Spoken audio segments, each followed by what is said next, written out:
Boa noite a todos e a todas. Primeiramente, fora Temer, que é um governo golpista, e muito das... E a julgar pelas medidas adotadas, né, e pelo investimento social que se fez nesse país nos últimos 10 anos, 12 anos, nós vamos sofrer uma erosão de toda a inserção social que muitos de vocês, inclusive eu, obtivemos através do acesso à universidade pública. Nós estamos numa instituição IFRO que estava condenado ao desaparecimento. E quando nós podemos compartilhar e fazer um debate numa instituição dessa, que é uma política de Estado para a inclusão de jovens, de uma minoria, que nós podemos chamar de minoridade na sociedade, e que teria que atravessar um funil para entrar no ensino superior, essa política hoje está ameaçada. São os cortes nas bolsas, das ações afirmativas, da iniciação científica, do programa de iniciação à docência, do programa de apoio aos indígenas, da assistência estudantil, ou seja, um conjunto de programas articulados do Ciências Sem Fronteiras, que permitiram que uma geração pudesse ter acesso à universidade pública com qualidade, que a minha geração não teve. E essas políticas estruturais estão ameaçadas hoje por uma orientação neoliberal, do qual tentam sacar uma presidente da República que não fez nenhum crime, justamente para frear qualquer avanço social na América Latina. E isso está acontecendo no país. Na universidade, vários colegas que apoiaram o golpe hoje estão arrependidos, porque o golpe está sendo feito para desconstruir todas as políticas sociais que permitiu esse avanço nos últimos 10 anos e que o mundo elogia o Brasil. Por isso, é o momento que nós devemos fazer uma boa reflexão do que está acontecendo no país. E, por fim, isso só revela que um país que teve 300 anos de escravidão, que exterminou boa parte dos indígenas, tem uma classe dirigente que brinca com a democracia. E é o que nós vivemos nesses últimos tempos nesse país. Eu peço que agora o meu tempo possa ser contado. Vou fazer uma transgressão, porque eu fiz É possível apagar aqui? Eu não sei, porque vai prejudicar um pouco a imagem. Eu fiz alguns slides que eu busquei construir uma fala, mas com um exemplo empírico sobre a Amazônia e que penso ser pertinente compartilhar com vocês. Então, quero dizer que é uma honra participar com o professor nessa mesa, o professor Genivaldo, do qual acompanhei em alguns momentos os debates, com Hélito, que é uma liderança indígena, que inclusive lutou muito para que o curso de educação intercultural pudesse ser instalado de forma permanente nessa universidade. E é importante dizer que muitos pesquisadores que estudavam os indígenas, os tinham como objeto de pesquisa, foram contra um curso permanente. Daí a importância também de vários professores, inclusive desse campo, né, com uma capacidade política de articulação com os indígenas, que foi possível hoje nós termos muitos colegas formados para ministrarem aula em aldeias que muitos de nós, professores, não queremos morar. E é correto não querer morar lá. Então, a UNI teve uma capacidade de formar profissionais para fazer uma melhor abordagem de uma população, que já foi maioria nesse país, e que é negada. E é importante dizer isso, gente. Nós temos 200 milhões de habitantes, em Rondônia, salvo engano, são 38, 40 etnias, mas é um país que só quer falar uma língua. Na Bolívia se falam 3 línguas, no Paraguai 2, salvo engano, no Peru 2, no Equador 2, mas nesse país só se quer falar o português, né? Negando qualquer outra forma de a postura cultural. E isso foi um dos pilares que conseguiu sustentar essa sociedade, além da violência. Bom, eu sou do Departamento de Geografia e essa é uma foto de um quilombola lá no Trombetas, que é um rio lá da Amazônia. E as suas áreas, assim como dos colegas aqui em Rondônia, estão sendo ameaçadas por um discurso que pressupõe um modelo de desenvolvimento que nega a diferença e amplia a exclusão. Essa mesa tem esse papel de esclarecer epistemologicamente como esses debates são empiricamente vivenciados na Amazônia e em Rondônia.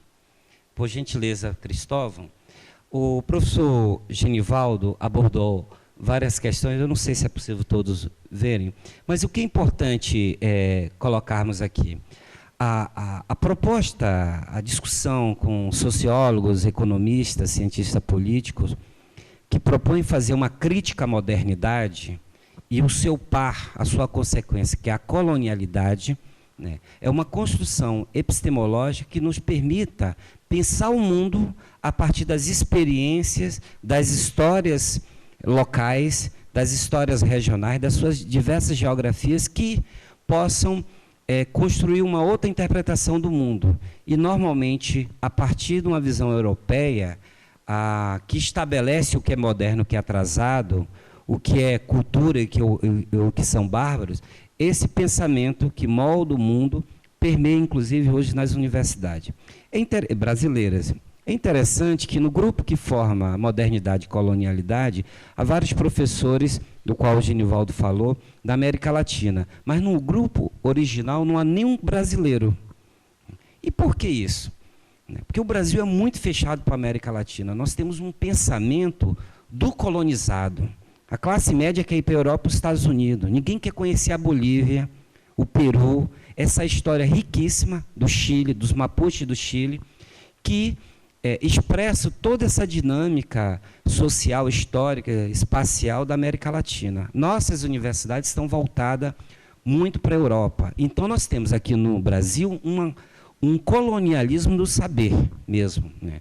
Raros são os professores que transgridem essas fronteiras, né? O Paulo Freire é um, Darcy Ribeiro é outro, e eu diria que na geografia o Milton Santos. São 3 brasileiros que propuseram epistemologia a partir das vivências do olhar da América Latina. O Darcy Ribeiro fez uma interpretação do Brasil a partir dos povos indígenas. São uma interpretação original e válida sobre a constituição desse país a partir dos povos que já estavam aqui antes da colonização. O Paulo Freire, na década de 60, salvo engano, a partir da ideia da desconstrução da pureza da escola, que é um instrumento ideológico e reproduz as desigualdades, e isso que nós estamos vivendo, que é uma forma hoje de chacota contra uma boa parte da população que tem acesso às políticas públicas, a escola tem um papel muito fundamental. E o Paulo Freire fez a grande contribuição de dizer, a escola não é neutra, portanto não há educação neutra, né?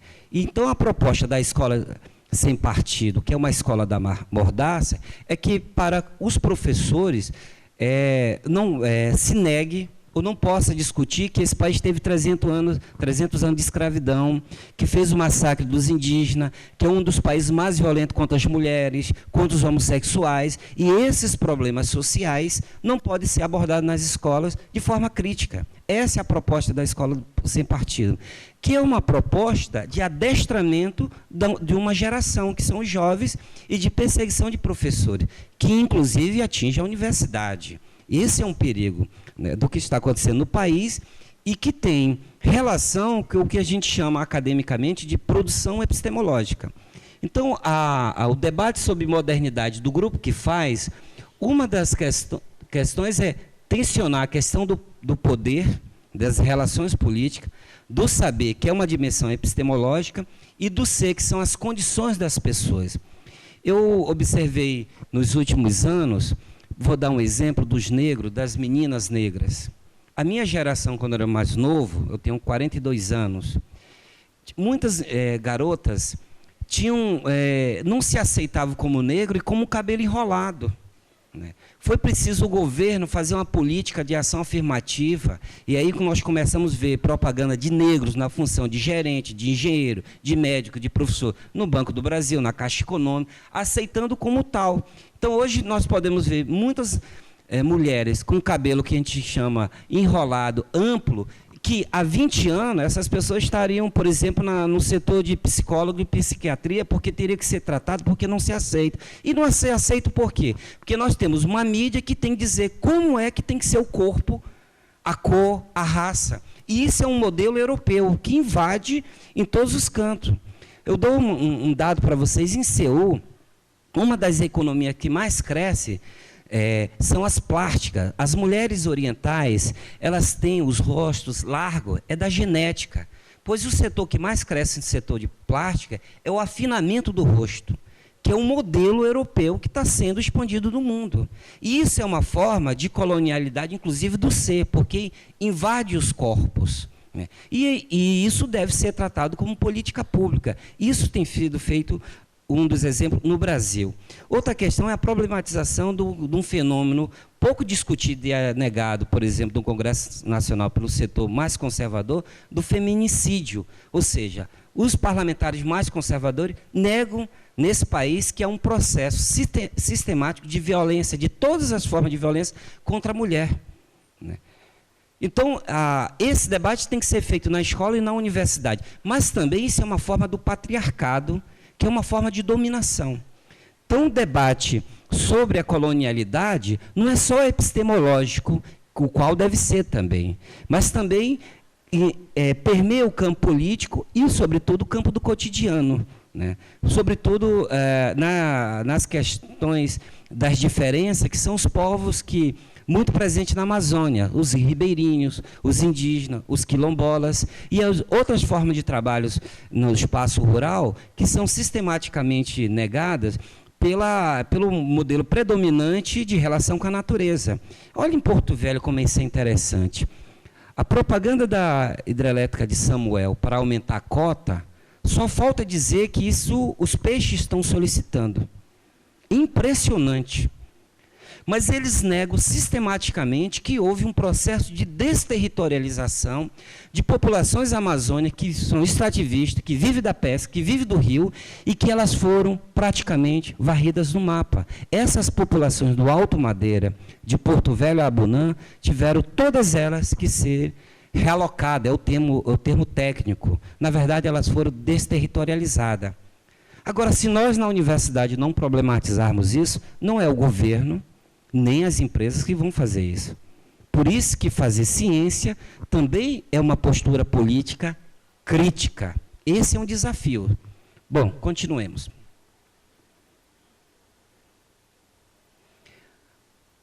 Então, nós temos um debate epistemológico, teórico e político. E a colonialidade do poder, além dessas esferas, ela se dá também na relação dos territórios, né? E esse é um dos grandes temas que está sendo feito aqui na Amazônia. Uma apropriação da natureza pelo capital internacional, das populações que nós julgávamos, a partir de todo um debate na década de 80 e 90, de estarem preservadas a partir da criação de unidade de conservação terras indígenas e áreas quilombolas. Hoje, todas essas áreas, esses territórios estão ameaçados pelo capital internacional, né? E a discussão é o grande modelo de desenvolvimento para a Amazônia. Passarei os slides mais rápido, mas que procuro expressar esse processo. Continua. Pode passar, Cristóvão. Bom, esse é um mapinha. Geógrafo gosta de mapa, né? O que é para dizer isso aí? Quase toda a produção do país vai para a China. O que a China está precisando do país? Segurança alimentar e segurança energética. 2 produtos interessam a China: minério e soja. Onde se produz minério nesse país? Na Amazônia. Qual é o espaço disponível para a expansão agrícola, para a produção de commodities? A Amazônia. Por isso que nós temos um processo de invasão de terras indígenas e de concentração fundiária em Rondônia, que a imprensa local não quer debater. Quer discutir, vamos combater queimadas. Mas as terras indígenas que estão sendo invadidas e a concentração fundiária que está acontecendo em Rondônia, a imprensa local não quer fazer esse debate. E por quê? São áreas, possivelmente, de produção de soja para exportação. Continue. Outro fenômeno que está acontecendo no mundo diz respeito à compra de terras por estrangeiro. Na África, Capital chinês, capital americano estão comprando áreas da China. No Brasil ainda é pouco esse processo. Mas a primeira medida do governo, do ministro do governo golpista, o Blairo Maggi, foi o quê? Pode liberar geral a compra de terra para estrangeiro, desde que não seja dos produtores agrícolas. Se não for dos produtores agrícolas, de que terra ele está falando? Dos indígenas, dos quilombolas, dos pequenos produtores. Por isso que eles são contra a criação de terras indígenas e ampliação de área quilombola. Ao contrário, eles querem rever tudo. Porque essas terras que estavam protegidas pelo Estado Nacional, agora podem ser entregues ao capital internacional. E nós vamos achar que os indígenas, que essas populações do campo, têm capacidade política suficiente para se defender, se não for também com o apoio do Estado? Não tem. E a nossa história é uma história de violência, né? Então, o próximo slide vai dizer esse processo no Brasil, por gentileza. Olha o Mato Grosso, 20% das terras são na mão de estrangeiro, e Rondônia é pouco. Mas o que será isso daqui a 10, 15 anos? A corrida pela terra na Amazônia diz respeito a esse processo de produção de commodities para o mercado externo e que hoje atinge, né, os seringueiros, né, no Mato Grosso, os indígenas, no Mato Grosso do Sul, os indígenas estão sendo caçados em função da ideia de desenvolvimento e de expansão do agronegócio. Mas esses debates, senhores, vocês não vão ver na imprensa regional aqui. Vocês só podem ver, talvez, na universidade, dependendo do fórum. Né? Porque tem um setor da universidade que também não quer fazer a crítica da sociedade. E esse é o papel da universidade, um dos principais. Continuemos. Sabe esse mapa que fez sucesso? Ele é da... Deixa eu ver da onde... Da Syngenta. Uma das maiores empresas de produtos agroquímicos, de veneno. É um mapa da República da Soja, norte da Argentina, sul do Brasil, Paraguai e Bolívia. Essa é uma cartografia do capital. Essa é uma cartografia. É um território que eles estão produzindo. Para avançar esse processo, alguém tem que sair da terra. O problema não é só sair da terra. Essa proposta do agronegócio significa não somente a concentração da terra ou da desterritorialização dessas comunidades rurais. Mas significa o quê? A negação da diferença. Um modelo de desenvolvimento, de crescimento econômico, que pressupõe a negação, a morte dessas culturas. E esse é o debate de fundo. O país, durante 15 anos, não conseguiu fazer esse debate, e agora o processo é mais avassalador. E começa com capital internacional. Isso também está na Amazônia. Vamos.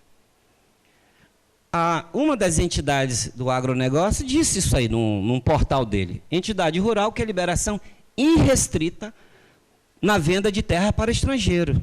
Ora, ele sabe se defender.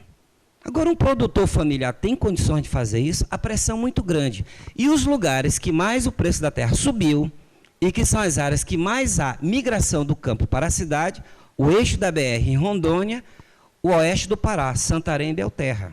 É onde os grandes fazendeiros que vêm do sul do país estão comprando terra, estão coagindo os camponeses e hoje estão chegando na Amazônia fluvial. O agronegócio está chegando lá. Vou mostrar mais à frente como é que é esse negócio. Só pelas imagens, vamos. Olha isso absurdo aqui. Isso não é um país sério. Fazendeiro baixa o preço de área indígena em 50 milhões. Invade as áreas indígenas e vão lotear. Mas isso foi no Mato Grosso do Sul. Você não viu essa matéria sobre os uruauaus que estão sendo invadidos hoje na região de Buritis. Tá certo? Então, o que acontece lá, é isso que a gente pode chamar de um processo sistêmico. O que acontece lá também se reproduz aqui, porque é uma forma de reprodução do capital. E que envolve os territórios culturais. Então, um debate territorial. Um é um território do capital, que quer transformar toda a floresta em pastagem e em grãos, e outros são os territórios culturais, né, do qual a gente tem a oportunidade de dialogar nessa mesa. Seu mapa da Amazônia, onde é que tem conflitos agrários? Que são conflitos por terras, né? O eixo da BR-364 em Rondônia, o sudeste do Pará. Só que Rondônia, em termos de morte, ganhou do Pará, infelizmente. Né? São uns estados muito violentos. E a luta é por terra e por território. Esse é outro fenômeno da modernidade. O Pará e o Mato Grosso. O azul são os trabalhadores onde eles nasceram, no Maranhão. São trabalhadores analfabetos. Eles são aliciados para trabalhar nas fazendas, nas grandes fazendas, que são o círculo vermelho. São nessas regiões que acontece uma das contradições do processo de modernização econômica na Amazônia, a escravidão, do qual os parlamentares em Rondônia foram contra que se constituísse na lei o conceito de trabalho análogo ao escravo, que é um tipo de escravidão. Grande fazendeiro escraviza esses trabalhadores analfabetos, e essa é a cartografia social fruto desse processo. Bom, chegamos, por exemplo, à questão indígena dos territórios. Qual é o problema? O Brasil criou várias áreas indígenas. O problema, Elton, infelizmente, é que o subsolo indígena tem nióbio, diamante, todos os tipos de minerais raros que atende hoje o mercado globalizado. Por isso que está aí no Congresso a revisão da gestão das terras indígenas, para permitir que o capital internacional comece a explorar essas áreas, inclusive nas áreas quilombolas. Então, o que nós conseguimos na década de 70, 80 e 90, a criação de áreas indígenas para a proteção desse povo, dessas etnias, dessas culturas, hoje o capital internacional quer varrer isso do mapa. E esse é um debate político, ele é epistêmico, porque é a negação de uma outra forma de uso do território se permanecer vida nesse país.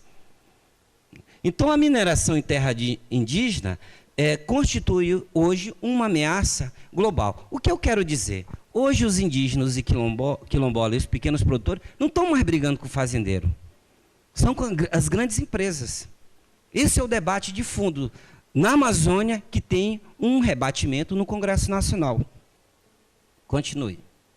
Bom, essa é uma liderança indígena, acho que do Maranhão, que teve que mudar a aldeia para a borda da área indígena. Para quê? Para expulsar madeireiros, que o governo federal não consegue fazer a fiscalização. Lógico que a ameaça dela, com uma liderança, é constante, não pode andar só, porque senão pode ser exterminada, que nem outras lideranças já foram. Vamos. Bom, chegamos na área quilombola, oeste do Pará, Rio Trombetas. Continue. Essas são as áreas dos quilombolas. Por que essa área é importante, gente? Porque na Amazônia houve também escravidão. E esses negros se refugiaram em áreas de pouca penetração em que a floresta os protegia. Por isso que formaram quilombos. São áreas distantes. O que está acontecendo agora? Por favor. Empresas mineradoras estão solicitando autorização de exploração, inclusive na área quilombola. Essa semana houve um vazamento de lama na área quilombola do Boa Vista, nessa região. Então, aqui são áreas quilombolas, do qual o capital vai aos poucos tomando-lhe território. Tem algumas áreas, os quilombolas são extrativistas, ou agroextrativistas. Algumas áreas se transformaram em trabalhador assalariado. Eles não conseguem mais nem plantar. Porque a grande área que os mantinham, hoje estão cercadas. Não, então, o que o Marx falou no século passado de cercamento na Inglaterra, hoje nós estamos vendo um tipo de cercamento pelo capital global. Vamos. Essa é a foto lá. Tomei um susto quando vi. Gosto dessa foto. Quando a gente pensa o global e o local, acho que a foto explica. Esse é um navio que vai para a China, lá no Trombetas. E é um barquinho dos quilombolas ali. O capital, a exploração desses territórios, constitui hoje, não só no eixo da BR, mas área em que nós jamais pudéssemos imaginar que um dia chegasse. O acesso é só de barco. Continue. Essa é uma geração. O avô, um pai, o filho que casou, e aí os netos. É uma geração de quilombolas, que é uma população que está diminuindo no oeste do Pará. Fruto, inclusive, da pressão da mineradora, que os contrata, na medida que eles não podem caçar, coletar mais nada, são extrativistas e deixaram de ser, há um metabolismo social, e muitos desses, quando trabalham na empresa, às vezes com contrato temporário, às vezes tem que ir para a cidade procurar novos trabalhos, porque mudou, inclusive, o modo de vida. É tão violento o processo que muda o modo de vida. Continue. Aqui são alguns trabalhos que eles fazem de artesanato. E por que isso é importante? Porque é uma questão da memória. Da memória. Porque porque em 20, 30 anos pode acabar. Então é preciso cultivar a memória, que é uma forma de símbolo. Continue. Agora vamos a Porto Velho. As hidrelétricas, que justificam o crescimento econômico em Rondônia, a produção de energia, continue. 2 hidrelétricas, das 5 maiores obras da América Latina, 2 estavam em Porto Velho. Por favor, Cristóvão. Qual é o problema? Nós somos uma sociedade, a partir da colonização de 70, muito recente. Então, o que tem de amazônico, efetivamente, em Rondônia, em termos de modo de vida, né, de cultura amazônica? São os indígenas, os quilombolas do Vale do Guaporé e as populações ribeirinhas, que estavam muito concentradas na região de Porto Velho. No Alto Madeira, isso foi por saco, foram desterritorializados. E no Baixo Madeira estão sendo ameaçados. Então, essa forma de relação com a natureza, ela também está sendo ameaçada e impactada em Rondônia. Mas nós vamos ver pouco isso na imprensa local, a universidade que deve fazer esse debate, porque a questão aqui são dos saberes, né? E esse é um exemplo de uma família passeando no Rio Madeira. Por favor, Cristo. Bom, chegamos aqui a Rondônia, eu fiquei assustado com a denúncia da CPT da invasão das terras indígenas do Uruauau. O que ocorre? Por favor. Essas são as terras indígenas de Rondônia, sobretudo no centro de Rondônia, né? São áreas que foram protegidas, estão protegidas, mas que hoje estão seriamente ameaçadas. Por favor. Tudo que tem de vermelho está convertido à agropecuária. O que está na área verde ali são áreas indígenas. Então, nós temos um cerco às áreas indígenas. Isso. Então, todo tipo de violência, invasão de território está sendo permitida hoje, porque o governo também se exime de fiscalizar esse processo. Então, o que eu gostaria de mostrar na imagem? É o cerco. Então, não se tem mais terra e exploração de madeira em Rondônia. Só tem madeira em áreas indígenas e unidade de conservação. Esse processo já faz 20 anos acelerado. E, portanto, é uma ameaça constante. Então, o mapa é para fazer um contraste. Vermelho é a área de agropecuária, e o que tem verde são áreas protegidas, sobretudo áreas indígenas. Uruauau, essa região central, que é a região de bacias hidrográficas, hoje está sendo estimulada, sobretudo, por madeireiros, né, que é o setor econômico, de grupo econômico, mais violento que tem na Amazônia, são os madeireiros. Eles que mandaram matar a irmã Dorothy, lá no Pará, e que são responsáveis por muitos assassinatos em Rondônia e na Amazônia. Antigamente eram os fazendeiros, hoje não, são os madeireiros, que fazem uma espécie de agrobandidagem e de pilhagem ambiental. Por favor. Também dos pacas, nós são as zonas de invasão. E qual é o discurso, pode passar, desse processo? É um discurso de desenvolvimento, né, de crescimento econômico, de expansão econômica, de geração de renda, de trabalho. Esse é o discurso. E é um discurso legítimo. Só que o discurso é, da praxis política, a negação da sua contradição. Por isso que, epistemologicamente, nós temos que analisar a realidade em suas contradições. Todo esse avanço que gera economia, que gera crescimento econômico, né, ela gera uma desgraça social. E é uma desgraça social, eu diria, que está sendo sistematicamente invisibilizada. Só continuando, eu vou encerrar. Isso é União Bandeirante. Vocês já foram lá em União Bandeirante? Fica a 160 quilômetros de Porto Velho. Então, nós temos a área indígena Caripuna, né, ao sul de Porto Velho, que hoje está sendo retalhada. Continue. Aqui é uma imagem mais forte. O que tem mais de verde é a área indígena, ainda. Mas olha o que aconteceu, por favor. Invasão, extração de madeira, o que está acontecendo. E, veja, um retalhamento da área indígena. Os madeireiros foram lá e cortaram os talhões, né? E os indígenas não podem se proteger, porque senão eles vão morrer, né? Isso foi publicado, eu achei um assinte, tamanha violência, né, para os órgãos federais. Então, foi publicado na internet esse processo de retalhamento de área indígena. Continue, Cristóvão. Esse é a União Bandeirante, que é o setor madeireiro, né? Portanto, são territórios sendo convertidos por uma lógica de crescimento econômico, de desenvolvimento, que nega a diferença, o direito de grupos anterior à colonização e continuar vivendo nessa terra de Rondônia. Bom, aqui são algumas imagens de lutadores dos movimentos sociais que foram sistematicamente sendo exterminados, assassinados pelo o grupo do capital, sobretudo pecuária, soja e o setor madeireiro. Esse é um casal que foi fuzilado. Sabe o que eles fizeram? Eles só se negaram a aceitar o manejo florestal que uma empresa queria empurrar. Eles disseram, não, nós temos direito de explorar a floresta como a gente quer. Tirar a copaíba, conhecer toda essa natureza. E eles foram fuzilados. Alguns conflitos. Esse em Rondônia, que passou batido, né, conflito Corumbiara, e hoje continua, 20 anos depois, novos conflitos podem existir, que é a concentração de terra. Bom, eu acho que a grande importância na universidade é esse diálogo, eu diria, geracional, né, intergeracional. Esse foi um seminário que o professor, nós participamos do seminário de extensão, e em qual nós podemos compartilhar todo esse pensamento, especificamente na área de educação, do desafio que a UNI nos proporcionava, né? Então, o professor Escudeiro me surpreendeu bastante, o diálogo foi uma tarde lá no campus de Cacoal, do qual um dos nossos homenageados, e que contribuiu muito com esse processo de formação, né, aqui em Rondônia. Ou seja, o nono sede é produto também de vários braços, várias vozes e de várias contribuições do qual o professor permaneceu.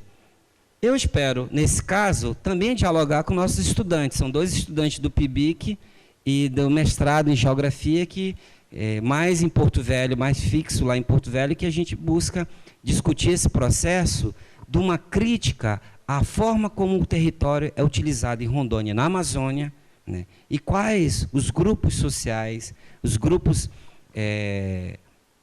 étnicos que vivem esse processo de violência. O agronegócio é uma palavra-chave da modernidade que nega essa diferença. Por isso me assusta muito em Rondônia, como em Porto Velho, ouvir cidade do agronegócio. Até falei, a julgar do que estão fazendo no Mato Grosso do Sul e no Mato Grosso, coitado dessas populações. Mas é a produção do território, e esse é um debate que devemos sempre fazer. Muito obrigado.